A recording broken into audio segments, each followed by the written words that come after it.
Good evening, everybody. Good evening. Okay. An asset is a person or thing that's valuable to you. The most important asset in your life is the safety and well-being of your family. And you will do anything in your power to protect them. Possessing a firearm can be the protection you need in today's violent society. A firearm can be the difference in you becoming a victim of a crime or preventing one. Every time you turn on the news, a violent crime was committed.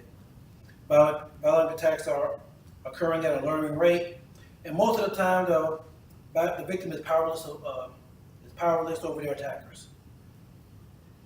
Having a firearm will assist in alleviating these violent crimes and give the victim the upper hand. I have been on the giving and receiving end of violent crimes.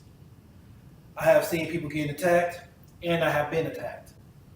I have known those whose life was cut short by violence, and by having a firearm, some of these attacks could have been avoided. Let's talk about the necessity of possessing a firearm. First, I will discuss the rise in violent crimes. Statistically, violent crimes have steadily increased from 2004 to 2016. Now, according to, I got some sheets in front of y'all. According to the sheets right here, it's highlighted in orange, in red, in orange. According to the FBI Uniform Crime Reporting Program in 2014, there was an estimate of 1.17 million violent crimes committed nationwide. That's roughly 366 violent crimes per 100,000 individuals. 63.6% of the crimes were aggravated assaults, 28% robbery, 7.2% rape, and 1.2% murders. In 2015, on this graph right here, with the pie graph on it, in 2015, there was an estimate of 1.2 million violent crimes committed nationwide, a 3.9% increase from 2014. That's roughly 373 violent crimes per 100,000 individuals. Robberies decreased by 0.7%. Everything else increased. The FBI released a preliminary crime stat for 2016. It covers the time period between January and June. Within that time period, there was an increase of 5.3% in violent crimes. Aggravated assault was up 6.5%, murders up 5.2%, rapes up 3.9%, and robberies up 3.2%. The statistics prove in 2016, you could compare 2014 and 2016, and you will see the increase up in the crime rates. The statistics prove that the violent crimes are increasing at an alarming rate. Therefore, we need to be armed and ready to protect our lives and our loved ones.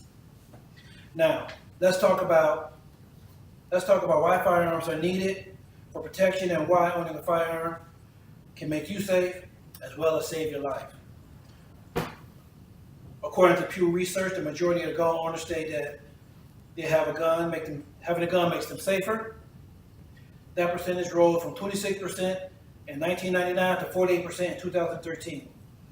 With the spike in violent crimes, expect that percentage to be higher. FBI crime statistics show from 2014 to 2016, property crimes have continued to decline. Thieves don't want to run the risk of getting shot while breaking into somebody's house. I'm going to throw out some numbers for you, some numbers and facts from gunowners.org fact sheets. Guns save lives. On an average, guns are used 6,850 times a day in self-defense.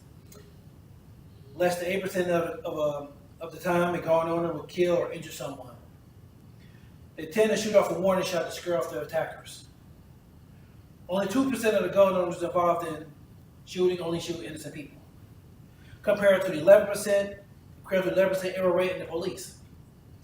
Every year, 200,000 women will use a firearm to defend themselves against sexual abuse. In closing, I would like to say that everyone has an opinion about whether or not owning a firearm will protect them against violent attacks. The fact is there will always be violence, and the police will not always be around to protect us. Therefore, we must protect ourselves and our families. Don't become the victim of a crime and wonder if the outcome would have been different if you had a gun. That concludes my speech. Everybody.